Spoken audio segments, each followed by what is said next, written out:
Okay, baiklah. So class, today is the post lab session. Okay, we will start with the first hour.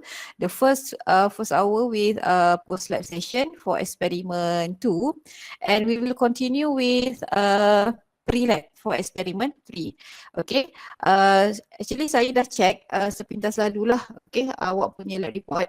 Okay, so far ada improvement lah. Ramai pelajar improve the way how you write the report. Okay, cumanya kena ambil serius lah. Bila report ni, kita bukan setakat nak submit sahaja. Kita report itu adalah, especially lah kalau eksperimen tu, tidak bermakna eksperimen lain itu tak penting.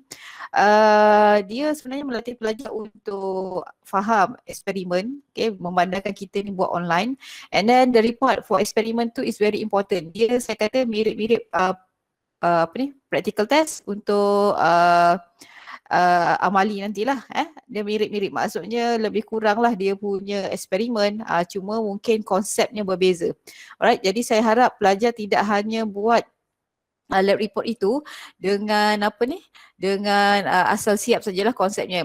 Dan saya ada sebut hari tu, saya kata kita buat lab report ni kita nak biasakan. Kita nak biasakan sebab minggu hadapan kami akan release soalan assignment. Okay, soalan assignment tu tak adalah sampai nak kena design apa pun. Cumanya disebabkan online, kemungkinan besarlah kita akan suruh pelajar tu submit dalam bentuk soft copy. Cara paling mudah adalah, memudahkan semua pihak adalah dalam bentuk PDF. Kalau you submit kepada saya dalam bentuk dokumen ataupun Google Docs ataupun Word lah, saya tak boleh nak terus annotate ataupun conteng kat situ ataupun tanda. Saya kena convert dulu kepada PDF. So you bayangkan kalau saya ada 57 pelajar, saya kena convert untuk semua pelajar terlebih dahulu, kurang-kurang 2-3 hari untuk convert je, belum tanda lagi. Jadi sekarang ni adalah proses untuk kita belajar bersedia untuk assignment nanti. Tapi untuk assignment tu nanti kita akan lihatlah keadaan semasa pelajar ataupun sekiranya pelajar tu ada masalah, dia boleh berunding lah dengan saya. Contoh mungkin device dia ada problem, macam-macam masalah yang mungkin akan timbul. Yang itu saya boleh negotiate, boleh lebih kurang, tapi kena berbincang dulu dengan pensyarah. Okay, so saya hari ni saya tak akan paparkanlah lab report tu kat depan ni sebab saya dah tengok tadi. So far okay, cuma saya nak highlight, sambung sedikit. Kita akan sambung sedikit kelas dia punya post lab. Alright, so saya share screen terlebih dahulu. Saya harap pelajar boleh take note lah. Take note, catatlah mana-mana. Nak tengok record pun nanti, recorded meet pun nanti boleh tengok. Okay, sekejap. Okay, so this is post lab for experiment 2, right? Okay, saya nak fokus kepada discussion question.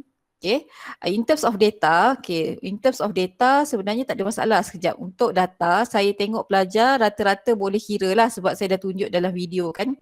Saya dah tunjuk dalam video, and benda ni, okay, how to interpret the data, mesti faham, mesti mahir. Maksudnya since kita ada how many readings? We have 4 readings. Kita ada 4 reading. Memang kita ada 4 bacaan. Tapi kita tak akan ambil semua, kita hanya ambil bacaan 1, 2, 3. Saya dah jelaskan sebab this one adalah yang yang sepatutnya kita secara realitinya lah, kalau face to face tu kita akan buat berhati-hati. Gross reading hanya untuk anggaran sahaja. Jadi that's why untuk average volume saya tengok ramai pelajar boleh kira di mana dia hanya ambil bacaan 1, 2, 3 sahajalah. So unit mesti dinyatakan. Okay, and same goes for part B. Alright, and then saya dah tunjukkan pengiraan how to calculate the concentration of oxalic acid. Okay, yang ini pun ada isu lah sikit. Pelajar tanya, nak guna molar mass yang mana? Dia kata, cikgu nak guna molar mass yang mana? Ini pelajar yang bertanya. Yang tak tanya tu saya tak faham, tak tahulah, mungkin dia faham. Okay, memang dekat sini dia tulis you have mass of oxalic acid, tapi bila kita baca prosedur dia sebut yang dia timbang itu adalah hydrated oxalic acid. Bila hydrated maksudnya dia kering tanpa air, dia dalam bentuk solid, dalam bentuk powder. Sebab itu kalau you tengok dalam manual tu dia akan ada formula H2 C2O4 dot berapa tu, 10 water kot tak silap saya. Jadi kita akan guna, ini adalah chemical formula bagi hydrated oxalic acid. You cari dia punya molar mass, you cari dia punya moles because we have the mass, and then you akan dapat concentration of oxalic acid yang kita prepare. Okay, and then in terms of balance equation, sebenarnya semua ni dah ada dalam manual, patutnya pelajar tak ada isu. Okay, untuk molarity, pelajar sama ada dia gunakan stoichiometry or some students use molarity of acid. Generally molarity of acid times volume of acid divide molarity of base times times volume of base equals to AB, where sepatutnya bila dia guna formula yang general ni, okay, dia sepatutnya gunakan dia akan gantikan dengan formula yang sebenar lah dalam formula tu, sebab ini formula umum. Okay, jadi sepatutnya dia akan gantilah, so dia pun akan dapat jawapan yang sama. Okey, dia akan dapat jawapan yang sama dengan kaedah stoikiometri. Okey, jadi sebenarnya memang masa sekolah dulu kelas awak kebiasaannya menghafal formula-formula ini. Okey, kalau ada pelajar nak masuk bagi tahu okey. Jadinya kalau kita tak ingat formula, kita boleh gunakan stoikiometri. Konsepnya adalah stoikiometri. Okey, dan satu lagi kena faham. Okey, part A kita buat standard oxalic acid, part B kita standardize 0.2 molar sodium hydroxide solution. Okey, saya nak tanya somebody ataupun someone tolong respon. Apa tujuan? What is the purpose? Why we have to standardize the 0.2 molar sodium hydroxide solution? Last class kita dah bincang ni. Ada sesiapa nak respon? Kenapa kita perlu mempiawaikan ataupun standardize 0.2 molar sodium hydroxide solution? Kenapa? Kenapa? Anybody would like to try? Ke semua hari ni tak ada mic ni? Ada nak cuba? Ke nak sebut nama ni? Madam. Yes, okay, Suci. To calculate the exact concentration of sodium hydroxide solution? Okay, betul. To calculate the exact ataupun to determine the exact concentration, ataupun mungkin ada pelajar kata to determine the accurate concentration of sodium hydroxide solution provided. Disebabkan, mesti ada sebab kenapa kita nak kira. Last class saya ada sebut because sodium hydroxide is hygroscopic kan. Apa maksud hygroscopic? Itu adalah sifat. Easily absorb moisture. Jadi dia sangat mudah menyerap lembapan, jadi mungkin 0.2 molar tu adalah bukan yang tepat. So kita kena tahu dengan tepat. Jadi pelajar kena faham kenapa kita buat standardization dan how we standardize the 0.2 molar sodium hydroxide solution. Kita gunakan kaedah titration. Sebab hari ini eksperimen 3 pun ada kaitan dengan titration. So bila titration, yang ini pun ada pelajar tanya nak guna yang mana kan. Jadi kalau you tengok data, you hanya ada volume sodium hydroxide. Okay, jadi kita nak tahu dengan tepat, kita akan gunakan dia punya ni lah. Ini pun saya dah tunjuk dalam video, jadi saya tak akan bincang satu persatu lagi. But this basic knowledge perlu you pegang sampai hujung semester lah. Okay, untuk part C, to determine the molar concentration of hydrochloric acid pun kita telah menggunakan titration. Okay, konsepnya sama, we have data dan pelajar saya tengok boleh kira lah. Jadi maksudnya kalau pelajar tu tak salah kira, dia punya concentration ni tak jauh beza sangat lah dengan concentration. Bukan tak jauh beza, maksudnya kita akan menggunakan concentration sodium hydroxide daripada part B tadi. Jadi kita akan dapat. Jadi yang ini sepatutnya jawapan pelajar semua lebih kurang sama lah sebab data sama. Kalau eksperimen sebenar, kalau kita mampu melakukan eksperimen ini, kita akan mungkin ada beberapa grup yang memang biasanya data dia berbeza. Jadi jawapan akan berbeza lah. Okay, sekejap Okay, dah masuk belum tu? Siapa yang baru masuk ni? Okay, baiklah. Okay, so now discussion. Okay, discussion. Okay, discussion ni saya tak guna soalan ni sebenarnya. Saya guna soalan lain. Okay, this one. Saya ubah. Okay, determination of the concentration of the solution depends on how accurate the titration value is obtained. Ni pun kita dah bincang. Explain how to get accurate titration value in this experiment. So sepatutnya mungkin you jawab dalam ayat yang skematik, ataupun mungkin pelajar tu jawab ayat yang direct. Repeat. Okay. Repeat the what? The experiment ataupun repeat the titration. Okay, kita akan fokus kepada apa yang kita nak buat. Repeat the titration Okay, how many times? At least? 3 times. Yes, good. At least 3 times. Okay, 3 times tu maksudnya you nak tulis 3 ataupun you tulis nombor 3 times. Okay. Sebab kenapa? Sebab kita nak dapatkan accurate titration value. So sebenarnya susah bila saya nak cakap kenapa nak ulang 3 kali sebab nak dapatkan data yang tepat sebab kita tak buat. Bila eksperimen sebenar, biasanya saya akan round dari meja ke meja. Saya akan cek bacaan pelajar. Jadi kalau saya rasa tak okey, saya akan suruh dia buat lagi. So kadang-kadang pelajar akan buat lebih daripada 3 kali lah. Jadi sebenarnya sebab kita nak tengok perbezaan bacaan 1, 2, 3 tu tak jauh beza sangat. Itu menunjukkan accurate titration value has been obtained. Okay, why sodium hydroxide solution must be standardized? Ini pun saya dah bincang. Due to sodium hydroxide solid is hygroscopic, it easily absorb moisture. Therefore, we have to standardize or determine the accurate concentration of sodium hydroxide solution.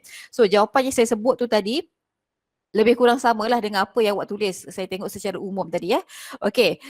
Next question, dia tanya, explain why the addition of distilled water in the conical flask will not affect the result. Kalau kita imbas balik dalam kelas amali yang lepas, dalam video tu saya tunjukkan bila titration tu dah mula muncul dalam conical flask tu dah muncul pale pink tapi dia hilang, dia tak persist lagi. Maksudnya kita sudah menghampiri endpoint. So apa yang kita akan buat, kita akan rinse the mouth of the conical flask, inner wall of the conical flask, the tip of the burette with distilled water. Maksudnya kita bilas dengan distilled water. Bila kita bilas dengan distilled water, maksudnya we add distilled water. So soalan ni tanya, kenapa penambahan distilled water itu will not affect the result? Okay, maksudnya sekarang kalau saya ada, ini conical flask okay, dalam tu ada 25 ml oxalic acid. Okey, 25 ml oxalic acid. Okey, dengan concentrationnya katakanlah, sekejap saya tak ingat tadi concentrationnya berapa. Okey, katakanlah concentrationnya 0.17 molar 0.2 molar. Contoh, ini contoh saja. So daripada dua data ini, we have molarity and concentration. Molarity times volume. Okay, sama ada MV ataupun MV per 1000, kita akan dapat mole of acid. Maksudnya kita akan dapat mole of acid. Okay, mole of acid ini yang ada dalam conical flask ini nilainya adalah sebanyak X. Okay, lepas tu kita titrate dengan base. Kita titrate dengan base pun sebanyak berapa mole lah. Ada maksudnya kita guna stoichiometry. So bila kita lakukan titration, okay, lakukan titration. Okay, saya contoh kat sini je lah. Lakukan titration, lepas tu you stop sekejap, you kata you nak rinse. Nak rinse hujung tip burette tu dengan distilled water, nak rinse inner wall dengan distilled water. Okay, penambahan distilled water itu actually will not affect the titration. Okay, kenapa dia tidak affect the titration? Sebab mole acid yang bertindak balas itu, yang dalam ni tadi, macam mana kita kira mole? Macam mana kita kira mole dalam ni kelas? By using apa? Apa ni? MV per 1000 kan? MV per 1000 maksudnya sebanyak, katalah X mole, nilainya sebanyak X mole, you boleh tekan calculator. So dalam tu you tambahlah distilled water banyak mana pun, you rinse lah guna distilled water banyak mana pun, bilangan mole acid tu tetap sama, tetap X mole. Jadi dia tidak akan mengubah nilai mole acid walaupun kita tambahkan distilled water sebab mole tu sama. Macamlah kita buat air kelas. Okey, macam kita buat air, kan saya selalu bagi analogi ni masa kita belajar concentration. Okey, saya tambahkan 4 sudu gula. Okey, 4 sudu gula. 4 sudu gula tu kita anggap mole. Maksudnya dalam ni ada 4 sudu gula. Terlalu manis. Bila terlalu manis, awak tambah apa biasanya? Awak tambah apa nak kurangkan manis kelas? Air. Air kosong kan? Awak tambah air kosong, tetapi bila you tambah air kosong, you memang nampak amount dalam gelas tu makin banyak. Okay, sorry. Katalah kat sini, sikit je lah. Sikit. Tapi dalam tu ada 4 sudu gula. Ni gula. Tapi bila terlalu manis, you tambah lagi air sebab you nak kurangkan rasa manis. But dalam itu masih ada lagi 4 sudu gula. Maksudnya mole dia tidak berubah. Kita anggap itu adalah mole. Jadi samalah dekat sini. Kita tambah distilled water. Okay. The addition of water into the conical flask will not affect the result because the number of mole of acid reacts with the base still the same. Maksudnya dia tetap X mole ini. Okay. Distilled water tu hanya untuk rinse. Dia tidak akan mengubah nilai mole. Sama juga dalam dilution. Macam ni, yang contoh gula ni adalah contoh dilution. Pencairan. bila kita cairkan, nilai concentration akan berubah. Tapi nilai mole solute tu tidak berubah. Jadi ini kena faham. Maksudnya that's why kita tambah distilled water during the titration. Okay, ada soalan tentang itu? Any question nak tanya? Ada soalan? Tak ada madam, okey. Okay, kalau tak ada saya teruskan. Okay, state two errors that can be found in this experiment. Okay, bila kita sebut errors, okay, dia ada banyak error lah. Okay, jadinya saya minta 2 je. Tapi error yang saya nak ni, dia mesti bermakna. Okay, dia mesti bermakna, maksud bermakna tu apa? Mesti yang berkait dengan eksperimen kita yang menyebabkan kita akan kita akan tidak dapat nilai ataupun titration value itu yang tidak tepat. Okey, yang pertama rasa-rasanya apalah kalau ada nak bagi cadangan berdasarkan apa yang awak beri. Ni kita nak bincang sebab saya tak bincang hari tu. Yang pertama, any suggestion? Dia mesti ada kaitan dengan precaution. Apa dia? Ice is not perpendicular to the scale of burette. Okay, you kata bolehlah. Dia ada banyak cara nak tulis ayat ni. Eyes, okay, mata kita kan are not Perpendicular to the scale of burette. To the scale of burette, boleh. Tapi lebih bagus kalau kita tulis eyes are not perpendicular with the, kita tengok scale tapi sebenarnya masih perpendicular dengan with the meniscus level. Saya tak kata salah jawapan tu, cuma cara tulis yang lebih baik. Meniscus level of the solution. Sebab bila kita baca burette, kalau you ingat, bila kita baca burette, katalah ini burette kerata rentas. Okey, kita akan tengok meniscus level tu macam ni kan. Meniscus level macam ni. Jadi mata kita memang kena ni lah, perpendicular tu lah. Tapi kita bukan tengok scale tu. Kita tengok scale untuk baca. Tapi yang penting kita tengok dulu meniscus level tu. Jadi lebih baik lepas ni kita sebut meniscus level dalam jawapan kita lah. Perpendicular with the scale of the meniscus level, perpendicular with the meniscus level of the solution while reading the burette. Pun boleh juga. When ataupun when reading the burette. Apa boleh. Jadi nampaklah kita alert dengan meniscus level. Okay, good. Okay, ada jawapan yang lain ataupun cadangan yang lain? Errors? Yang menyebabkan tak tepat? Okay, ada? Yang lain tolong ya respon. Kalau tak nanti saya tanya yang pre-lab. Okay, cepat-cepat sikit. Kita nak pergi pre-lab juga ni. Yes? Kalau cakap presence of air bubble at the burette tip, boleh. Itu pun memang sebenarnya error. The present ataupun nanti saya tulis satu lagi. The presence of air bubble at the tip. Okay, siapa ni? Syahidah pun tulis. Bubbles at the tip of the burette. Ataupun mungkin you tak tulis the presence of air bubble tu. Mungkin pelajar tu tulis there is air bubble at the tip of the burette. Sama maksud. Dia mesti error ni kelas pelajar bila kita buat laporan ataupun lab report. Dia mesti yang menyurus kepada eksperimen kita. So nanti janganlah asyik error in reading je kan. Kenapa you tak dapat tepat? Ini antara-antaranya. Ini adalah teknik yang sepatutnya kita kena kuasai bila kita buat titration sebenarnya. Okay, ada tak lagi errors yang you nak masukkan? Ini okay. Kalau tulis endpoint error je boleh ke madam? Okay, endpoint error tu kita kena brief sikit dengan detail. Apa ni? Macam mana nak cakap? Overshot. Overshot. Faham tak overshot ni apa? Maksudnya masa kita buat titration tu kan? During the titration, okay, overshot during the titration. Okay, sekejap. And cause the error in apa ni?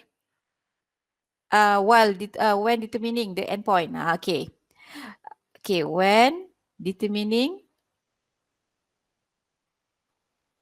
the endpoint. Maksudnya masa kita nak dapat endpoint tu, you tidak berhati-hati. Kan saya kata berhati-hati tu kita dapat pale pink tapi hilang, waktu tu kita dah kena slow down, kita kena banyak lakukan addition of distilled water tu.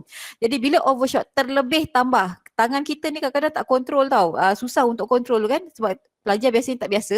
Itu menyebabkan overshot. Satu drop itu akan menyebabkan kadang-kadang dia akan terus jadi pink ataupun ribena color ataupun kadang-kadang memang dark pink. Itu masuk overshot. Jadi sebenarnya betul lah dia nak cakap masa error during masa endpoint tu. Boleh juga. Okey, lepas tu tak semestinya ini saja. Kita boleh tambah. Okey, kita boleh tambah. Okey, masa part A. Okay, excess volume of distilled water was added during the preparation. Saya baru nak cakap. The oxalic acid prepared. The oxalic acid prepared in part A. In part A was not accurate. Sebab kalau you faham, part B, okay, part B, kita akan lakukan titration antara oxalic acid dengan sodium hydroxide. Tujuannya kita nak standardize sodium hydroxide. Tapi kita akan menggunakan oxalic acid yang kita prepare tu. So kalau oxalic acid tu kita prepare dengan tidak tepat, kawan kamu kata, dia kata tertambah distilled water tu, masa nak prepare tu lebih. Maksudnya lebih 250 lah. So you akan prepare larutan yang bukan 250 mil. You dah buat more than excess than 250 mil. Jadi you kalau pelajar tu biasanya lah dalam lab, pelajar tu dia memang kadang-kadang ada pelajar menipu, dia tutup-tutup, yang terlebih tu dia ingat pensyarah dia tak nampak. Jadi dia teruskan dengan part B, part C. Jadi sebenarnya dia akan memberikan error. So bila saya tengok bacaan part B dengan C dia, saya kata kenapa you punya volume of sodium hydroxide ni orang lain lebih kurang 25, awak dapat 28. Kadang-kadang sebab ketepatan dekat oxalic acid tu. So betul lah siapa tadi saya tak ingat namanya yang kata dalam erti kata paling mudah dia punya oxalic acid tu dia tak prepare dengan tepat. Dia excess lah, maksudnya tak tepat dari segi volume. Bila tak tepat dari segi volume, of course concentrationnya tidak seperti yang kita jangkakan. Okay, alright. Ada lagi nak tambah? Saya rasa untuk error ni boleh, tapi kalau nak tambah lagi boleh lah. Okay, satu lagi saya nak bagi tahu masa kita buat titration, you have to swirl the conical flask. Swirl tu bukan goncang. Kita akan bukan shake swirl the conical flask dengan tangan kiri. Nanti saya akan highlight lah masa kita nak buat practical test. Okay, dan tangan kanan tu akan, tangan kiri control the burette, tangan kanan akan swirl, pegang conical flask untuk you swirl. Tak kisahlah pelajar ni kidal ke tak kidal, dia mesti ikut rule. Tangan kiri kena control burette, tangan kanan pegang conical flask and swirl the conical flask. Okay, jadinya sekarang yang paling major kalau you buat error, yang ini nombor 1 ni memang biasanya akan menyebabkan sangat tidak tepat lah. Okay. The process of air bubble pun sama juga. Okay. Yang ini pun sama. Sebab kita kalau boleh mesti dapatkan a good endpoint. Dan sebenarnya part number 4 ni pun mempengaruhi. Cuma kadang pelajar tak perasan benda tu. Dia tak perasan yang daripada part A bawa ke part B, bawa ke part C. Okay, jadi sebenarnya bila kita tengok kat sini, kita kena ada kemahiran lah, teknik tu kita kena kuasai sebenarnya lah kalau kita buat eksperimen. Okay, untuk errors dah settle. Bila kita bincang errors, dia punya precaution step mestilah lebih kurang sama.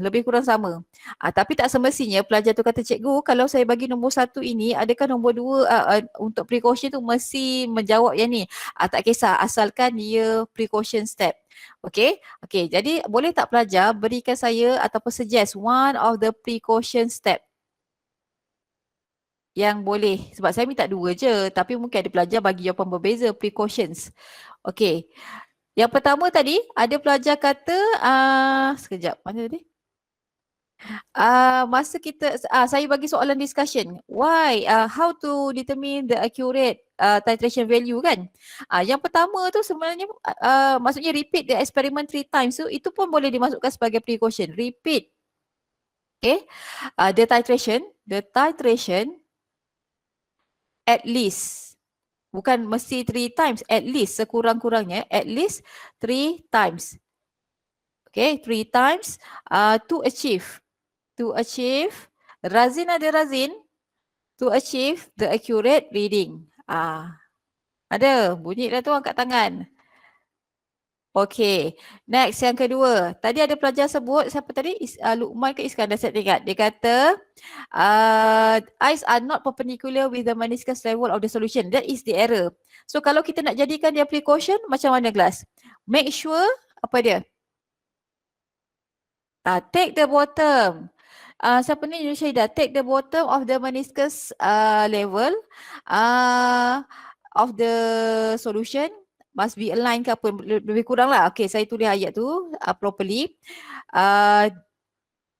Take the bottom, okay, of meniscus, of the meniscus, of the meniscus. Meniscus ni refer kepada solution tu. Of the meniscus, okay, that aligns. Aligns, selari lah. Okay, that aligns with the graduated mark at eye level. At eye level as the reading. Ini ayat yang skema lah. Tapi kalau pelajar tu kata, make sure the eyes are perpendicular with the meniscus level of the solution when reading the burette. Betul, sama maksud. Ini ayat yang skema. Ini ayat yang menunjukkan saintifik dia lah. Okay, ada isu tak untuk ayat yang kedua ni? Faham tak? Jelas tak kelas? Jelas tak? Jelas. Jelas. Okay, good. Madam. Tadi yang kata ada air bubble, apa kita boleh jadikan dia precaution? Make sure apa? Make sure There are No. no air bubble trap. Yes, make sure there is no there are no air bubble ataupun make sure no air bubble. Air bubbles, okay, trap terperangkap kan? At the tip of the burette. Okay. Okay, sebab bila ada air bubble, maksudnya dia sudah occupy sebahagian volume dekat burette tu. So, dia akan memberikan error pada reading kita lah. Okay. Apa kita perlu buat? If you still remember, before you start titration, kita kan nak buat solution, kita nak pipette. What we have to do with the apparatus? Sebelum kita buat eksperimen, apa kita perlu buat pada apparatus tu? Apa dia Glass? Kalau ingat balik. Glass apparatus tu lah. Rinse with distilled water. Yes, good. Rinse. Ini pun boleh jadikan precautions. Rinse the burette. Kita fokus pada apparatus yang kita nak guna untuk titration tu. Rinse the burette and pipette before use. Cukup. Maksudnya, pelajarlah kena faham. Rinse the burette and pipette before use tu, nak rinse dengan apa? Biasanya sekali dengan distilled water, followed by the rinse with the solution that we are going to use ataupun fill. Contohlah burette kita nak isi dengan sodium hydroxide. So lepas rinse dengan distilled water, kita akan rinse dengan sodium hydroxide. And same goes to pipette. Kalau kita nak pipette acid, kita rinse dulu, kita pipette sedikit distilled water and then rinse. Teknik saya dah tunjuk hari tu, and then followed by solution yang kita nak gunakan. Itu wajib, memang wajib. Sebab kita nak dalam bahagian dalam tu telah apa? Solution tu dah ada lah. Maksudnya dia tidak ada contaminated. Okay. Dan kalau you masih ingat masa kita buat part A, we are preparing, we prepared the standard solution of oxalic acid. Lepas you dah tambah distilled water up to the graduated mark, you tutup, you stopper the volumetric flask. Lepas tu you buat apa kelas? Masa part A. You buat apa? You buat apa? Sebelum kita gunakan untuk part B. Apa dia? You shake. Yeah, good. Fatih Natasha, shake. So we have to shake well. Okay, shake well the volumetric flask. Okay, shake well the volumetric flask. Okay, in preparation of standard solution. In part A lah. Okay. Apa lagi saya nak tambah kat sini? Saya rasa ada satu lagi saya nak tambah tapi ruang macam tak muat. Okay, tak apa, saya tambah satu lagi whiteboard lah. Okay. Satu lagi, last nombor berapa tadi? Nombor 6 kot, tak silap. During the titration, okay, kalau you tengok, ingat baliklah video tu, kita tak boleh biarkan je conical flask tu letak bawah burette, biar je kita tambah. Kalau you tengok, you kena bekerja dengan kedua-dua tangan. You have to work with both of your hands. Tangan kiri mesti control tip of the burette, tangan kanan kita mesti swirl the conical flask. So, swirl the conical flask tu mesti continuously. Jadi, this step, swirl, okay, the conical flask. Swirl the conical flask continuously, okay, continuously, okay, silap, ejaan salah. Okay, UOUS, continuously, while carry ataupun while carry out the titration. Masa kita buat titration tu memang kita kena swirl the conical flask. Carry out titration. Tak boleh biarkan macam tu je sampai sampai dia jadi pale pink sendiri. Tak boleh. Kita kena bantu dia dengan swirl the conical flask. Okay. And then kalau ada pelajar kata rinse. Mungkin ada pelajar kata, cikgu saya nak buat ni. Rinse the mouth of the conical flask. Okay, nak rinse apa lagi kelas dengan distilled water masa titration? The tip of the burette. And satu lagi apa? And the inner wall of the conical flask with distilled water. Okay, while with distilled water, while carry out titration. Pun boleh. Yang saya cakap tadi, kenapa nak rinse tu sebab masa tu kita takut apa Kenapa kita kena rinse? Saya ada cakap minggu lepas. While carry out titration. Pengalaman pelajar-pelajar yang semester 3, kenapa kita kena rinse the conical flask? Inner wall tu, mulut conical flask. The unreacted solution. Yeah, Yes, good Iskandar. Because we afraid that ada unreacted acid yang sepatutnya dia react dengan base tapi dia tak jatuh ke dalam conical flask tu. Mungkin dia melekat kat inner wall kan. Jadi kita itu volume tu telah dikira. Jadi kadang-kadang kita tak ambil kisah pun benda tu. So that's why kadang-kadang you punya bacaan tu that's why the error. Error tu maksudnya bacaan tu naik turun, fluctuate dan sebagainya. Okay, jadi in terms of errors and precaution lebih kurang inilah. Jadi kalau kita buat titration, acid base titration lebih kurang inilah dia punya errors. So nanti video yang saya rekodkan ni boleh digunakan jugalah sebagai persediaan untuk practical test. So nanti pelajar boleh cari balik, especially untuk membincangkan error. Kalau pengiraan tu mungkin saya emphasize lah nanti.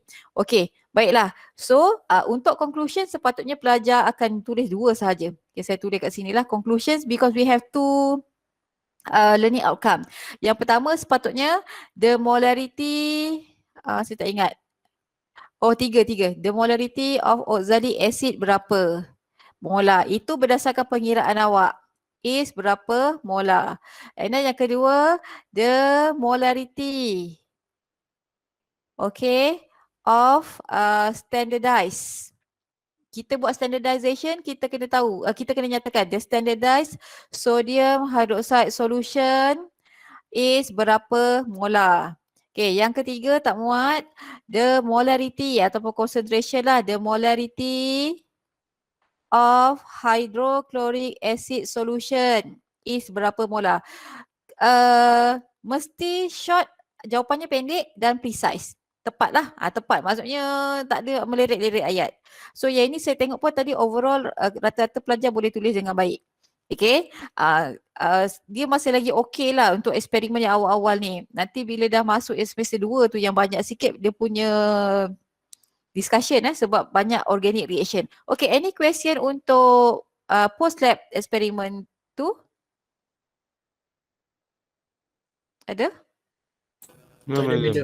Okay, so kalau no good, okay saya boleh teruskan sekejap Dia tak ada apa. Okay, jadi sekarang saya harap pelajar dah tengok video yang saya attach dekat GC. Kalau tak faham tak ada masalah sebab dia mungkin sedikit sedikit awak tak pernah jumpa lah, right? Okay, so saja je letak gambar KMJ ni kan, tak tahu nak cari gambar back titration method dekat internet pun tak berapa jumpa sangat, jadi saya letaklah gambar KMJ dan logo lah. Okay, so we are going to discuss pre-lab experiment 3, SK015. For experiment 3 ni tajuknya determination of the molar mass of a metal, okay, by using back titration method. Back titration method. Jadi apa beza sepatutnya bila sebagai seorang pelajar you baca title of the experiment, what is the difference ataupun differences between back titration method dengan acid base titration ataupun regular titration yang biasa kita buat sebelum-sebelum inilah ataupun yang kita dah buat eksperimen minggu lepas. Dia ada beza. There is a difference there. Okay. So saya akan mainkan video tu nanti. Saya pun tak nak buat lama lah hari ni. Saya akan cuba settlekan. Okay, firstly the question is what is back titration? So when we talk about titration, dia mesti gunakan biuret, conical flask, retort stand, semua tu macam biasa. Apa tu lagi? White tile macam biasa, perlu ada. Indicators mesti ada. Okay, so to understand more about back titration, okay, let's see the next slide. Okay, the differences, okay, the differences between regular titration, contoh paling mudah kita ambil acid base titration, and back titration. Okay. So for regular titration yang kita buat dalam acid base, it involve one stage analytical technique. Dia melibatkan one stage ataupun satu step lah. Okay, jangan takut dengan perkataan analytical technique. Bila kita buat bidang kimia ni, saya nak cerita, bidang kimia ni dia ada banyak, dia ada analysis ataupun analytical chemistry, we have organic chemistry, kita ada macam-macam, kita ada radiokimia tu kita bekerja dengan radioaktif dan sebagainya. So bila kita buat larutan, kalau ingat balik kita belajar tentang prepare solution, kita buat eksperimen tentang titration, itu tergolong dalam analytical chemistry di mana semuanya mesti tepat. Jadi regular titration, it involve one stage or one step analytical technique. Dia memang analitik, kena guna penimbang, ada masa kita akan guna timbang, and then kita guna alat radas yang kita boleh measure solution with accurate and precise volume. Dia tak boleh approximate. So that's why kita panggil dia analytical technique. And normally regular titration is used to determine the concentration of a solution based on a known concentration solution. Macam eksperimen yang lepas, kita tahu concentration oxalic acid, kita boleh tentukan concentration sodium hydroxide itu dengan tepat. Kita tahu solution yang we know the concentration of other solution, okay? And then kita boleh determine concentration satu lagi. Okay, itu adalah regular titration. Okay, for back titration, it involve two stages ataupun two steps, okay, two stages, and also analytical technique. Dia mesti tepat juga. Tapi dia bezanya ada two steps ataupun two stages. Kalau saya fokus untuk eksperimen ini, okay, apa beza back titration dengan regular titration? In this case, in this experiment, unreacted acid yang tidak bertindak balas will react with standardized base solution. You baca betul-betul, dia akan sebut kat situ, unreacted acid will react with standardized base solution. Fahamlah standardized base solution ni maksudnya kita nak reconfirm, kita nak tahu concentration of the base tu dengan lebih tepat. Sebab tu kita kena buat standardization. Okay, itu the idea, basic idea, differences between regular titration and back titration. But we are going to use back titration in this experiment. Okay, next. Okay, tadi saya ada sebut, I have mentioned just now, there are two stages analytical techniques for back titration. Okay. Okay, so kalau ada yang apa nak masuk ke bagi tahu, saya tak nampak ni. Okay, macam mana dia kata? Saya nak terangkan pasal back titration, tapi kita kena relate dengan prosedur eksperimen 3. Sebelum kita jawab soalan pre-lab tu dengan ringkas lah. So saya nak, saya harap pelajar dah baca prosedur tu sebab dia ada kaitan kat sini. Kalau you baca, dia ada kaitan dengan back titration. Okay, to understand more, about back titration, let's focus on the procedures ataupun experiment 3. Determination of the molar mass of a metal. Kita nak tentukan molar mass of a metal. Okay, and there are two learning outcomes or objective.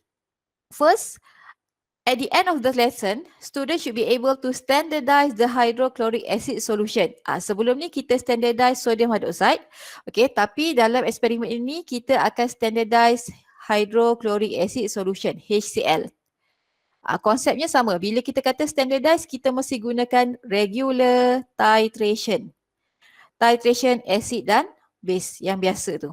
Okay, next, we are going to determine the molar mass of an alkaline earth metal by back titration method. Okay, saya nak tanya alkaline earth metal. Kita baru belajar sedikit periodic table. This metal is come from which group? Oh, Yes, Two. good. Group 2. Okay. So ini ikutlah apa yang dibekalkan dalam makmal. Jadi nak tentukan molar mass metal group 2 yang dibekalkan, kita akan gunakan kaedah back titration yang ada 2 step tu tadi. Okay. Now, okay, saya harap pelajar dah baca. Saya hanya buat summary sahaja. Okay, so the first learning outcome tadi saya ada mention, we are going to standardize the hydrochloric acid solution and we are going to use regular titration. Jadi saya tak payah emphasize terlalu detail sebab macam biasa, you have to rinse the set up the apparatus. Apa the apparatusnya? Burette. Okay, kita akan gunakan burette. Okay, pipette. Pipette, kalau you tengok pipette berapa mil, mestilah pipette kat sini 25 mil sebab kita nak pipette hydrochloric acid tu dengan tepat. So this one we have to use pipette. Okay, jadi semua apparatus ini pipette, conical flask, burette, kita rinse dulu dengan distilled water and then burette we have to rinse with sodium hydroxide solution. Saya tulis kat sini 1.0 molar sebab dalam video tu saya tengok sodium hydroxide tu 1.0 molar and then kita akan pipette pula rinse pipette tu dengan sedikit hydrochloric acid and then we have to pipette accurately 25 ml hydrochloric acid into and transfer it into a conical flask. Tapi kita kena gunakan 4 conical flask. Sebab kalau you tengok dekat ruangan table ini, kita akan buat 4 kali titration termasuk gross. Okay, termasuk gross. Gross tu hanya kita nak dapatkan anggaran. Okay, kita nak dapatkan anggaran sahaja. Yang penting kat sinilah. Okay, tapi tujuannya nak kira yang atas ni.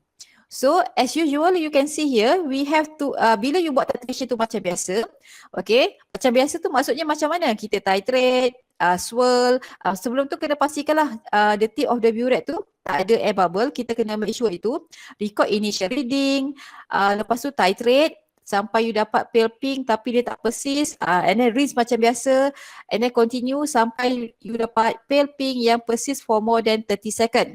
So bila you dah dapat pale pink yang kekal lebih daripada 30 second, itulah maksudnya you have to stop the titration sebab you baru saja reach end point and then you have to record final reading. Daripada situ kita bolehlah kira volume of sodium hydroxide dispense ataupun yang kita dah transfer tadi. And make sure you can write down the balance equation. You mesti tahu apa reaction yang berlaku antara sodium hydroxide and acid ini. So it is a neutralization. Equation ni saya dah tulis siap-siap. Okay, so itu untuk part A where we have to standardize the HCl solution. Yes, we have to standardize the HCl solution. Okay, iaitu sebab dah mirip macam eksperimen 2, saya tak bincang sangat. Okay, next. Okay, we are going to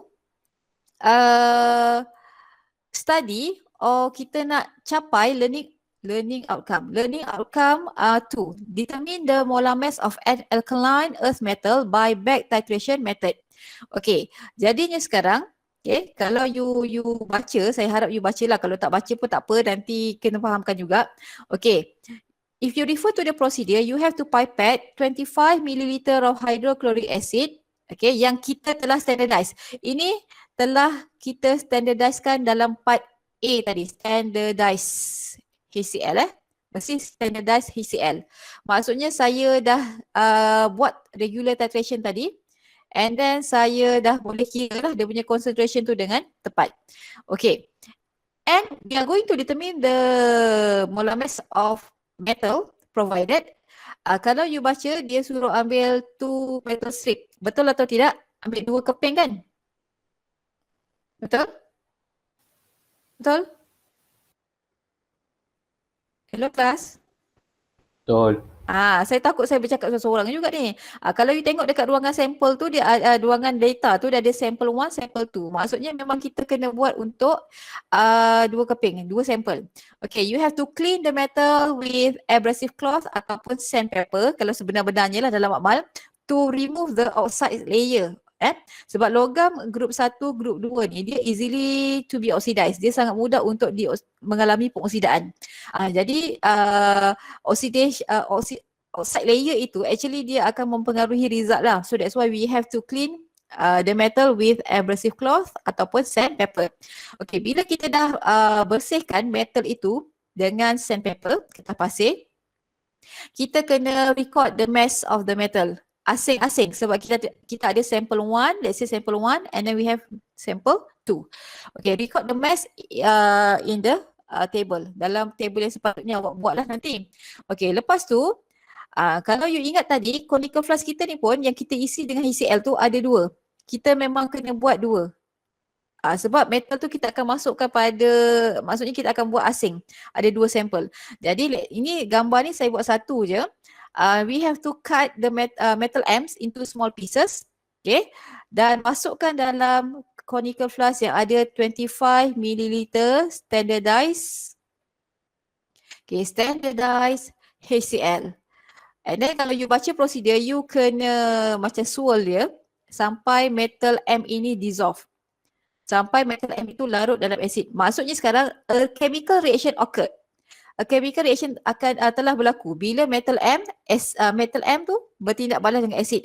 So kita kena ada knowledge kat sini bila metal bertindak balas dengan asid menghasilkan apa. Right? So this is the chemical reaction yang sepatutnya berlaku lah. M solid reacts with hydrochloric acid aqueous solution. It produce MCl2. Kenapa MCl2? Sebab M ini adalah alkaline earth metal. Logam yang daripada group 2 dia ada oxidation number positive 2. Alkaline earth metal. Itu penting. Ni saya dah terangkan untuk eksperimen minggu depan juga ni. So this is the equation. So reaction between metal and acid will produce apa ni kelas? Salt and hydrogen gas. Okay. So bila kita dah kita buat apa tadi? Kita larutkan, kita react, kita lakukan tindak balas between M and hydrochloric acid. Actually this is the first stage in a back titration. Ini adalah langkah pertama dalam back titration. Okay. And now bila dia dah dissolve, ni maksudnya dia dah dissolve. Kat dalam ni ada apa? Dalam ni ada MCl2 and then ada hydrogen gas lah, sebenarnya ada air bubble, hydrogen gas. And now the conical flask contains excess hydrochloric acid yang unreacted. Okay, kenapa sekarang ni? Kenapa? Why? In this conical flask it contains excess hydrochloric acid. Because sekarang hydrochloric acid adalah, hydrochloric acid ini adalah excess reactant. Okay, ni kena fahamkan excess reactant. And metal M is the limiting reactant. Kalau you baca prosedur pun dia ada sebut excess unreacted acid. Okay, so now the issue ataupun objektifnya how to determine the molarity of the hydrochloric acid of HCl. Apa saya tulis ni? How to determine the molarity of excess HCl. Buat tadi kelangkaan ni excess HCl. So sekarang ni saya nak tahu berapakah molarity kepekatan excess hydrochloric acid tu tadi. Jadinya saya masih ada data. Saya masih ada data kan. Data apa daripada mass dan seterusnya. Jadi saya kena teruskan. I have to continue. Okay, let's say ini tadi sambungan. Okay, sambungan daripada prosedur tadi. Maksudnya katalah ini sample 1. Okay, sample 1 yang ada apa tadi? MCl2. Okay, sekejap. MCl2 dan juga excess HCl. I have to add 2 drops of phenolphthalein lebih kurang and then saya akan lakukan titration.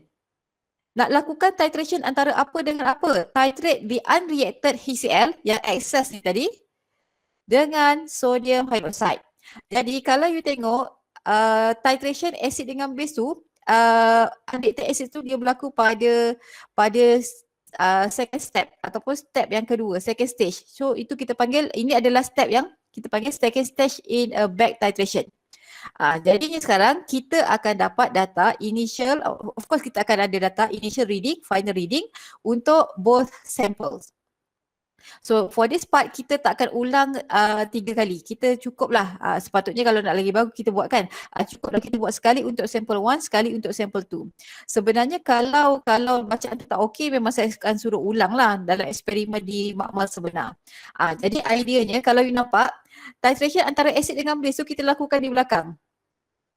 So back titration kan. Selepas itu kita buat dulu reaction metal dengan acid.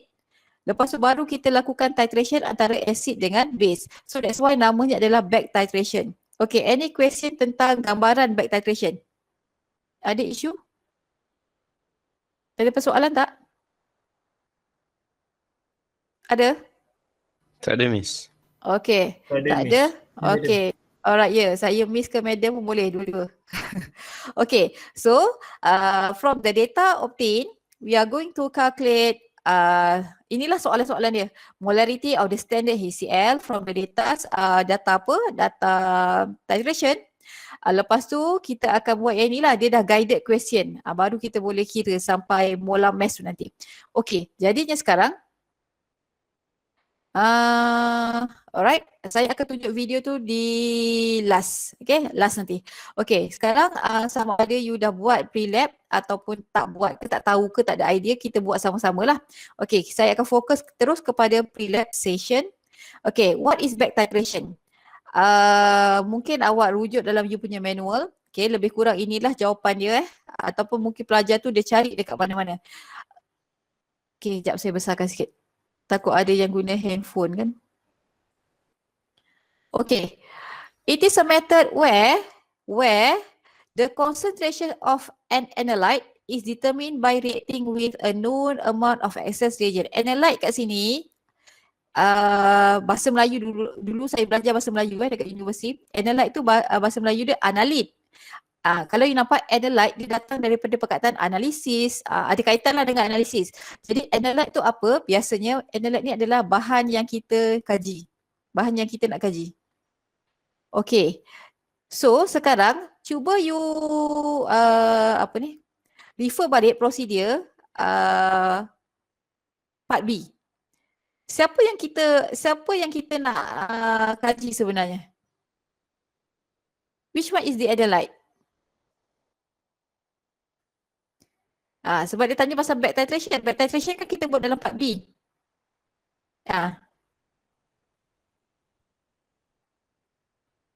Sebab dia tulis kat sini, a method where the concentration of an analyte is determined by reacting with a known amount of excess reagent. Okay. Jadinya sekarang kalau you tengok kat sini, metal M tu kita nak kira molar mass-nya. Okay. Metal M tu at the end. Metal M tu adalah tujuan akhir kita. Kita nak dapatkan molar mass. Tetapi sekarang bila kita kata back titration, apa yang kita nak tentukan daripada back titration? Kita nak tentukan concentration of excess ataupun unreacted acid tadi. Jadinya sekarang kena fahamlah kat situ apa yang you nak kaji dalam part B. Dalam part B, at the end kita nak dapatkan molar mass of the metal. Tapi daripada back titration tu kita kena dapatkan dulu concentration of excess HCl. And the question asks you, give one example alkaline earth metal and write the equation. Kalau you kata tadi dia group 2, you can choose magnesium lah. Paling mudah kita pilih magnesium. Dia senang nak dapatkan. React with hydrochloric acid and then these are the products form. Okay, boleh kelas? So far boleh? Boleh? Boleh, madam. Okay, alright. Next. Okay, explain briefly how to determine the molar mass of an unknown metal by using titration method. Kalau saya bagi ni semua, saya bagi jawapan ni kadang-kadang you tak faham lagi. Sebab kita tak belajar kira lagi kan? Okay, ini sama dengan benda ni. Okay, ni sama dengan benda ni. Tapi sekarang saya nak bantu awak untuk faham lebih, walaupun mungkin tak faham semua. Kita tengok terus kepada data analysis. Okay, kita tengok kepada data analysis. Okay, this question provided dalam pre-lab tu. Okay, so we have a 0.2730 gram sample of unknown metal Y with oxidation number of positive 2. Tengok kat sini pun dah tahu dah dia mesti group 2. Alkaline earth metal. Was completely reacted with 25.00 milliliter of excess HCl. Dah sebut dah hydrochloric acid tu excess. The remaining solution required, okay, 4.15 milliliter of 1.00 molar sodium hydroxide to reach endpoint. Calculate semua benda ini. Okay, sebelum kita calculate, tengok dulu ayat yang diberikan dan dia mirip kita punya prosedur tadi. First kita akan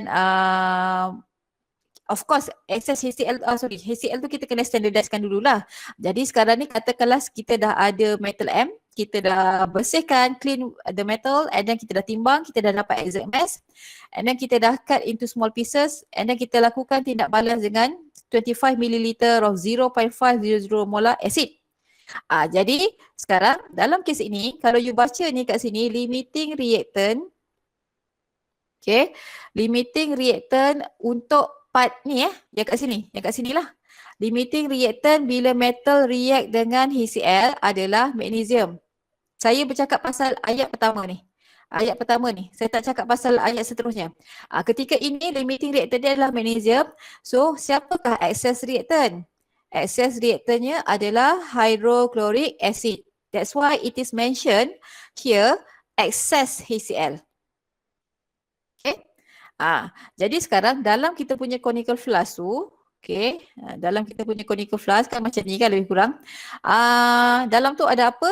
Dalam itu ada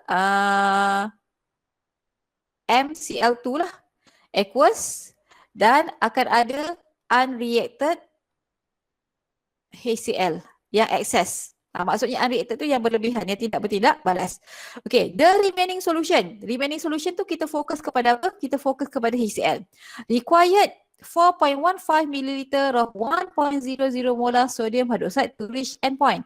Jadi ayat kedua ini, yang warna hijau ni, okay, yang saya bracketkan warna hijau ni, ini maksudnya kita dah mula lakukan back titration. Kita dah lakukan back titration yang step kedua tu. Okay, daripada sini dia bagi tahu pula berapa volume sodium hydroxide. So the first question, you are going to calculate the number of mole of HCl reacted.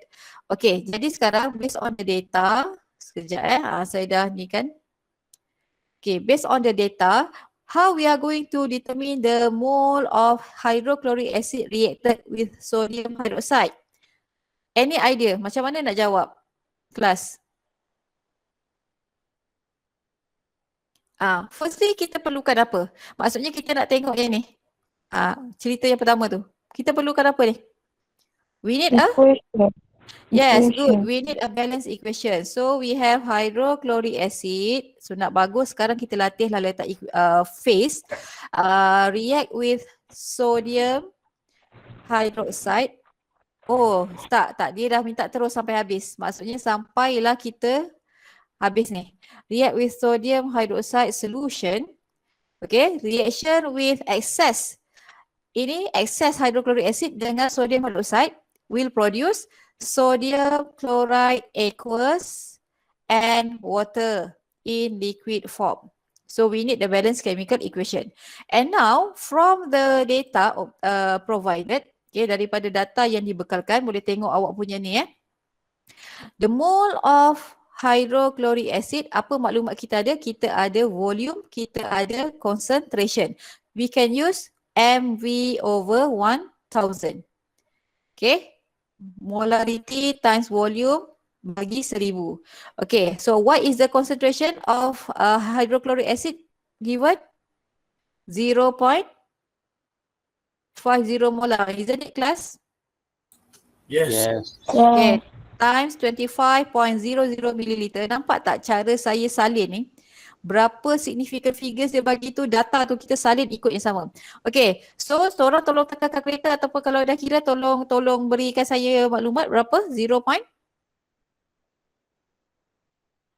0 point berapa? Kira sama-sama. 0.0? 0.0125. Yes, good. 0.0125 mole hydrochloric acid. Okay, tapi sekarang ni soalan tu dia minta mole of hydrochloric acid reacted with sodium hydroxide. Kita tak boleh kira macam ni je sebab ini mole provided. You kena faham ini mole provided. Okay, so we have to determine the mole of sodium hydroxide also by using MV over 1000. Okay, based on the data provided, what is the concentration of sodium hydroxide? 1.00 times the volume required 4.15 milliliter divide by 1000. Okay, so orang tolong berikan, dah tahu, dah nampak dah tu pun jawapannya kan. 4.15 times 10 to the power of negative 3 mole. Okay, of sodium hydroxide. Okay, ingat yang kita kira ni adalah yang provided, yang ada, yang ni. Jadi sekarang bila kita nak kira mole of hydrochloric acid reacted ataupun used, we have to determine the limiting reactant. Kita kena cari limiting reactant kat sini. Okay, so kita akan gunakan konsep limiting reactant lah. Okay, jadinya sekarang how to determine the limiting reactant? Tak boleh main tengok macam tu je, kena buat comparison. Buat comparison apa? Stoichiometry. For example, from the equation, 1 mole of hydrochloric acid needs, okay, 1 mole sodium hydroxide. Ikutlah you guna kaedah reactant ataupun reactant product. Okay, therefore if I have 0.0125 mole hydrochloric acid, it will react with 0.0125 mole sodium hydroxide. Okay, jadi sekarang saya ada maklumat sodium hydroxide yang diperlukan. Okay, siapa yang masih tak faham tengok sini. But this one is provided, yang saya ada. So kalau you tengok, saya perlu 0.0125 mol sodium hydroxide. Okay, tapi saya hanya ada 4.15 darab 10 kuasa negatif 3 mol sodium hydroxide. Cukup ke tidak cukup untuk sodium hydroxide itu bertindak balas dengan 0.0125 mol? Tak cukup kan? Jadi cukup. Dalam case, yes, good, tak cukup. So, mole of sodium hydroxide needed ke ataupun provided is less than mole of sodium hydroxide provided ataupun available. Thus, sodium hydroxide adalah siapa ni sekarang? Is the limiting. Is the limiting reactant. Okay, tapi tak habis lagi ni. Apa kaitan sodium hydroxide tu dengan limiting reactant? Ini cerita ni dia dah siap buat titration tau. Dia dah siap buat back titration. Jadi kita nak kira mole of sodium, mole of apa tadi? Hydrochloric acid use. Jadi menggunakan maklumat sodium hydroxide sebagai limiting reactant, kita buat stoichiometry comparison. From the equation, you boleh refer equation, 1 mole of sodium hydroxide, okay, needs 1 mole hydrochloric acid. Kenapa saya start dengan sodium hydroxide? Sebab sodium hydroxide limiting reactant. So available tadi dibekalkan pada saya, provided pada saya 4.15 darab 10 kuasa negatif 3. So if I have 4.15 times 10 to the power of negative 3 mole sodium hydroxide, how many moles of hydrochloric acid required? Saya perlukan juga 4.15 darab 10 kuasa negatif 3, okay, mole hydrochloric acid. So apa yang saya kira? Ini adalah mole HCl reacted. Okay, jadi inilah jawapannya. Okay, jadi kita kena cari limiting reactant dulu. Itu yang bertindak balas. Kita tak cari lagi yang excess. Okay, next question. Ini yang reacted Okay, so now continue untuk soalan seterusnya. Number of mole of HCl reacted with Y. Okay, sekejap. Ini dah settle. Number of mole of HCl reacted with Y. Jadi sekarang untuk jawab soalan number 2 ni, Okay, we have to determine mole of hydrochloric acid reacted with Y tu macam mana kita nak cari with Y. Apa ideanya? How many moles yang provided pada kita HCl? Kita tengok kat sini. Berapa mole yang tadi available tu yang provided? 0.0125. Yes, good. 0.0125 mole. So I have 0.0125 mole provided HCl kena ditolakkan dengan yang bertindak balas tadi, reacted tu. Okay, kan? Betul tak? Betul ke tidak ni kelas? Betul. So kat sini kita tolak berapa tadi? 4.15 times 10 to the power of negative 3 mole kan? Okay, so saya akan dapat kat sini okay, yang mole sebab dengan Y dengan Y. Y ni apa? Y ni adalah kita punya metal. Okay, so saya akan dapat berapa ni? Tolong tolakkan. Tolakkan guna kalkulator. 8.35. 8.35 times 10 to the power of negative 3 mole. Okay, so itu yang react dengan Y. Y ni kita punya metal. Maksudnya in the first stage of the titration. Okay, okay, now number of mole of Y reacted, number of mole of Y metal reacted. Okay, sekarang ni nak pergi yang sini. Okay kelas, macam mana? Tak kira ni? Okay, number of mole of Y reacted. Of course kita kena ada balance equation. Okay, Y metal. Okay, reacts with hydrochloric acid. Okay, react with hydrochloric acid. Macam tadi contoh tu. So oleh kerana Y ni adalah group 2 sebab dia positive 2 So kita akan dapat YCl2 aqueous and the reaction between metal and acid will produce hydrogen gas. Okay, balance kan you akan dapat apa ni kat sini? 2, betul? Betul. Betul. Alright, okay. So sekarang macam mana sekarang ni? Kita nak sambung ni, nak kira number of mole of Y metal reacted. Jadi sekarang ni kita kena gunakan maklumat yang kita ada lah, iaitu maklumat hydrochloric acid tu. 2 mole of HCl 2 mole of HCl reacts with 1 mole of Y. Okay, 2 mole of hydrochloric acid react with 1 mole of Y. Okay, tapi dalam soalan sebelum itu yang reacted with Y berapa banyak HCl? Yang ini kan? Okay, sorry. Yang reacted with Y, okay. Reacted with Y, ini tadi kita kira sekejap. Okay, jadi sekarang kat sini ni saya nak letak apa ni? Therefore, okay, therefore kalau kosong berapa tadi? 8 8.315 okay, times 10 to the power of negative 3 mole HCl akan react dengan berapa banyak Y? Berapa mole Y? Apa kita kena buat? Divide by 2. 2. Okay, so tolong kira untuk saya. Madam, that 8.35. 8.35 Okay, sorry. Bukan 15 kan? Yeah, 8.35. 35, okay, sorry. Tadi betul saya kira. Sekejap. Ni betul. Alright. Okay, so it will react with how many moles of Y? 4.175. Times 10 to the power of?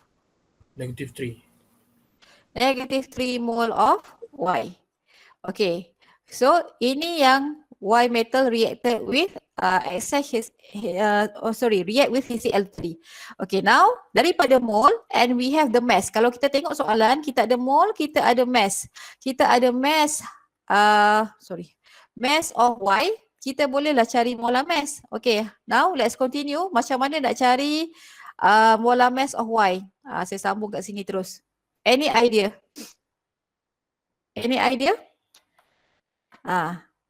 Okay, kalau you tengok mole, basically kan, mole of Y sama dengan apa? Mass Y bagi molar mass Y kan? Jadi sekarang kita ada mol Y, kita ada mass Y, terus kita bolehlah kira. Okay, tolong kirakan. Sekejap, saya nak naik ke atas ni. Okay. Therefore, the molar mass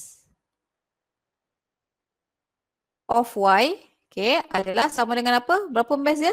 0.2730 gram divide by the mole. 4.175 times 10 to the power of -3 mole. Okay, seorang tolong ni kan? Tolong kirakan. Dapat berapa?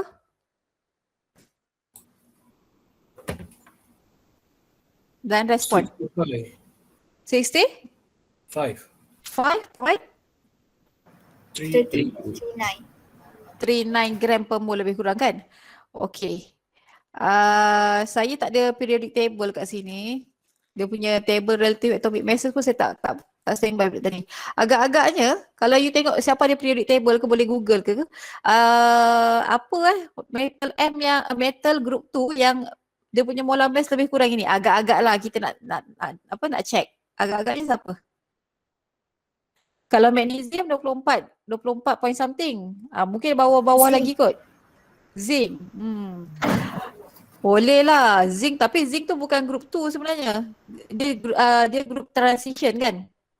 Mungkin sebab bila kita buat eksperimen, kita tak semestinya dapat apa yang contoh kita dibekalkan dengan magnesium, kita akan dapat molar mass tu sama dengan magnesium. Ketepatan data masa kita buat eksperimen tu penting. Jadi kalau kita tengok pada soalan ini, kelas soalan yang dia bagi ni, sangat jelas lah. Cuma dekat sini lah quote unquote. Maksudnya kalau dia kata oscillation number with positive 2, boleh jadi group 2. Boleh jadi group 2. Boleh jadi juga zinc. Sebab zinc kan dia boleh form zinc 2 plus. Jadi kalau dia provide pada kita zinc, jawapannya adalah zinc, menghampiri zinc kalau kita buat dengan tepat. Tapi kalau dia memang provide pada kita magnesium, kita dapat macam tadi tu 65 lebih tu, maksudnya kita buat eksperimen tu tak tepat lah. So yang ini saya assume, saya pun tadi main agak je dia group tu. Bila saya tengok balik, dia punya data ni menepati untuk zinc lah. So sebab zinc pun oxidation number dia positive 2. Unless stated dalam soalan ni dia mention itu adalah alkaline earth metal. Tapi untuk eksperimen kita tu dia memang bagi alkaline earth metal lah, memang bagi logam metal group 2 untuk eksperimen yang sebenarnya. Ini data sahaja. Okay, any question? Jadi yang ini, yang apa tadi tu? Yang step-step tu. Okay, yang step-step tu sebenarnya kita dah bincang. So nanti you boleh tengoklah dalam video yang ini. Sekejap saya dah back ni lambat. You boleh tengok di dalam video, maksudnya basically inilah jawapannya. First, determine the number of mole of an acid present before the reaction. Lepas kira ini dan kira ini. Semua tu kita dah buat tadi. Cuma mungkin you tak nampak gambaran dia. Okay, ada soalan untuk yang ini sebelum kita tengok video, lepas tu boleh end the meet? Ada? Ada? Okay, kalau tak ada, saya rasa dengan apa yang kita bincangkan tadi, try tengok meet ni tadi. Sekejap saya dah tutup ke saya punya YouTube? Sabar kejap. Saya dah sediakan tadi. Dia kalau saya kena buka dulu YouTube tu. Tadi dah buka, saya dah terclose pula. You need. Sorry. Sekejap kelas, sekejap je. Saja masa saya shut tutup file tu tertutup sekali.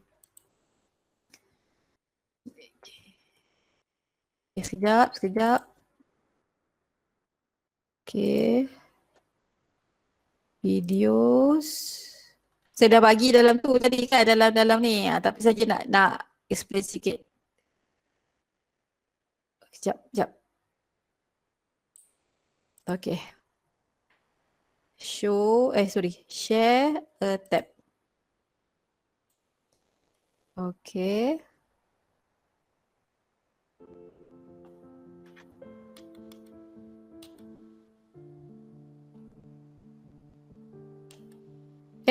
Dia dah start separuh Sorry kelas.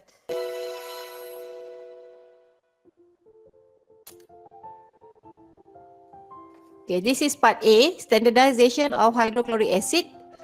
So you nampak kat sini kita akan buat regular titration. Titration acid dan base macam biasa.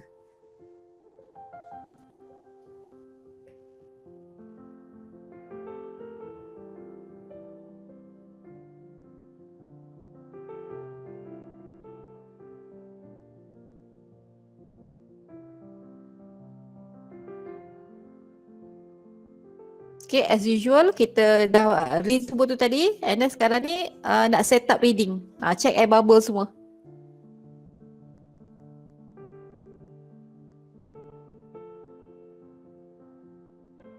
This is the way how to remove the air bubbles.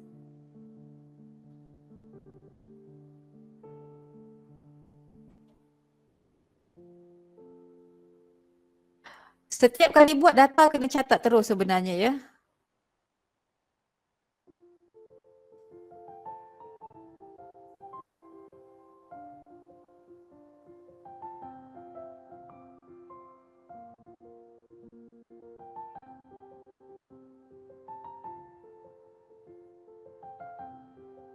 Okay, yang ini saya tak highlight sangat sebab saya dah highlight minggu lepas guna pipette.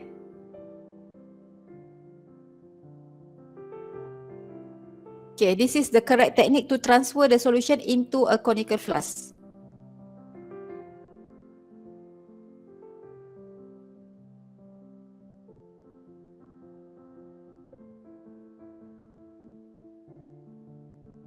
Okay, biasanya pelajar lupa letak white tile tu.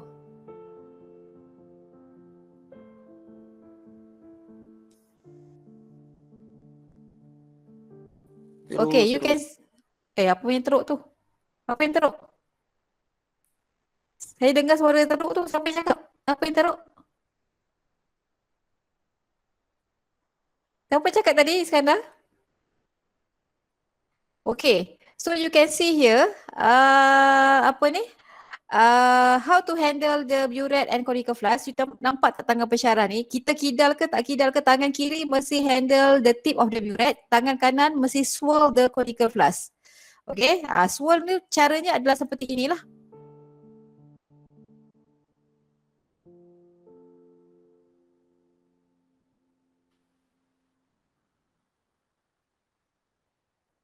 Okay, we have to rinse aerate the solution at the inner wall.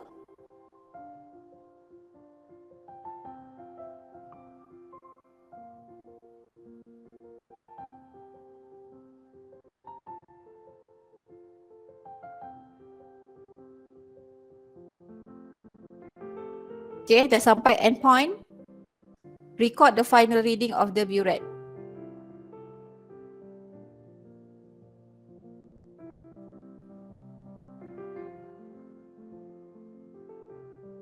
Okay, dah siap repeat titration.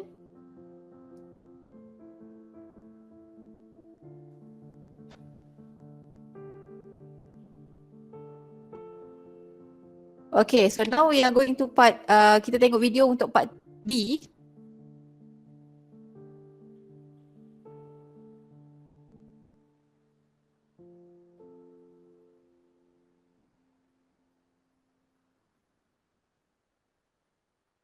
Okay, kita akan start dengan first stage of back titration ya.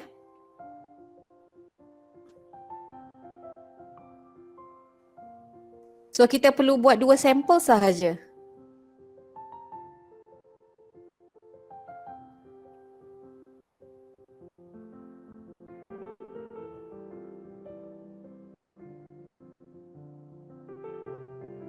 Okay, so ini kita bersihkan dengan sandpaper.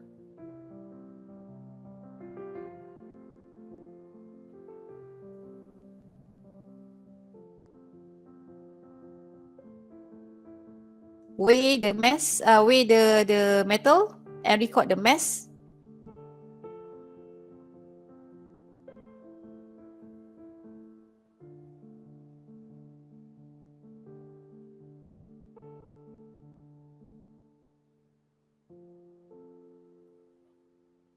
Okay.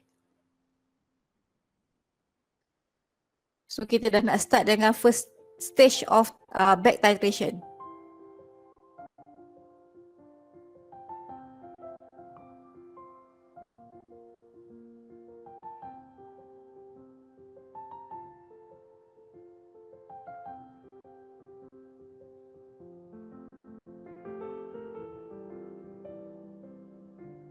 Okay, sampai dissolve ya.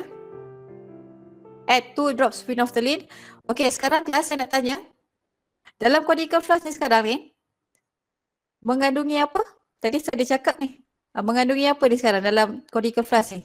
Lepas dia dissolvekan metal tu dengan HCl, sampai dah dissolve tu, saya dah sebut tadi. And now the conical flask contains apa? Unrelated HCl Okay. Salt and dengan excess dengan HCl. Yes, good. Alright. Okay. Jadi sekarang ini adalah first stage of back titration. Kita nak sambung dengan second stage.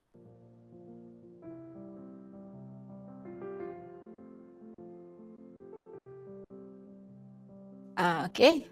Ini yang second stage.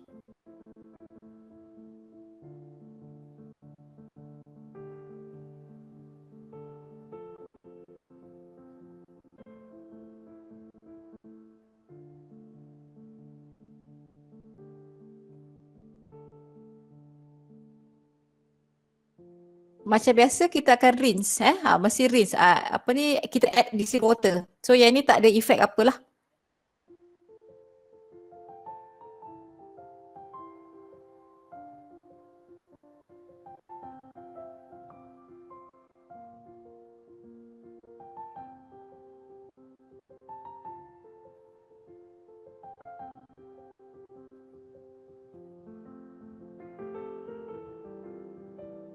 Okay, settle, dah siap untuk dua-dua sampel. Jadi, saya nak emphasize sedikit, burette reading mesti 2 decimal places. Mesti ditulis macam ni 2 decimal places dan saya kata mesti logik lah. Cuma kali ni, eksperimen kali ni, awak diberi data. Kalau dalam sebenarnya, mesti logik. Tapi takutlah nanti waktu practical test dia bagi rajah ke, dia kata which one is the correct reading of the burette, pastikan pelajar tahu. Okay, jadi dah habis dah untuk eksperimen ini. Alright. Okay, saya stop kat sini. Jadinya sekarang, sekejap apa tadi? Pergi mid. Okay, jadinya sekarang, kalau you tengok kat sini, saya dah bincang sebenarnya macam eksperimen, apa sebenarnya eksperimen 3 tu. Secara tak langsung tu macam kita buat eksperimen lah. Cuma minggu depan mungkin lebih kepada analyzing data. Okay, jadi ada apa-apa soalan nak tanya untuk eksperimen ini kelas? Sebab nak cakap lebih-lebih pun tak boleh sebab you all tak buat dalam lab. Tapi saya cubalah buat the best kat sini. Okay, any question? Ni nak hantar ni. Ada soalan? Tak ada madam. Betul lah, nak cepat je kan. Apa ni Nabil, ada Nabil? Ada Nabil Fikri? Ada. Tak ada mic. Johan ada. Siapa lagi ya? Daniel Hazim ada? Ada? Ada. Siapa lagi yang akan sebut ni? Daniel angkat tangan. Rohman saya nampak dah kat situ. Siapa lagi ni Kod lah ni. ID Irfan ada? Dia angkat tangan. Hai kat saya pula. Siapa lagi ni? Saya pelajar perempuan ni, saya kadang-kadang percaya sikit lah. Lelaki-lelaki ni kadang-kadang bukan tak percaya. Kadang-kadang dia tertidur ke apa kot lah. Tertidur nak kejut dah ni. Arif. Saya jarang sebut nama Arif. Asrul ada? Arif Asrul? Ada madam. Ada good. Okay, Haris, Muhammad Haris ada?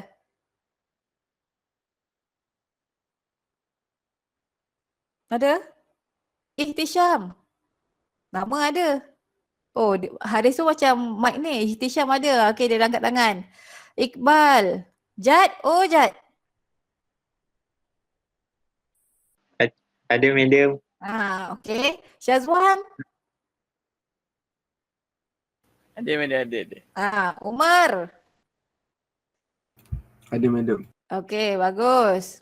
Sekejap lelaki-lelaki. Razin tadi dah angkat tangan belum? Dah hai saya belum Razin? Dia hai lagi. Okay. Siap. Walid tadi, Walid tu saya nampak kat situ. Okay, perempuan lah sikit-sikit saya nak sebut. Nurul Ain. Oh, Nurul Ain. Ada madam. Ada Zulaika.